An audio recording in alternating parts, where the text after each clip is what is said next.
a disposizione dell'amministrazione comunale. L'assessore regionale Elena Donazzan si mette a disposizione dell'amministrazione comunale di Vedelago per fare in modo che Villa Emo rimanga patrimonio della comunità.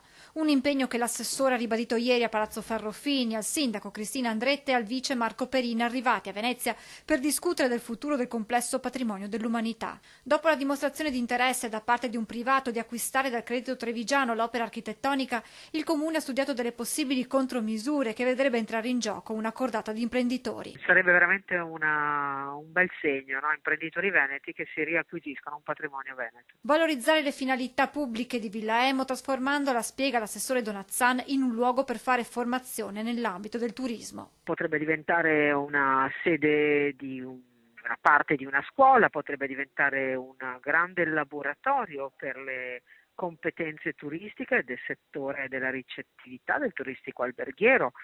Potrebbe essere il luogo di alcune scuole della nostra formazione professionale. Alla fine Elena Donazzan lancia un appello. Mi piacerebbe molto che la banca guardasse tra le offerte quelle che faranno restare questa villa molto veneta e molto legata al territorio.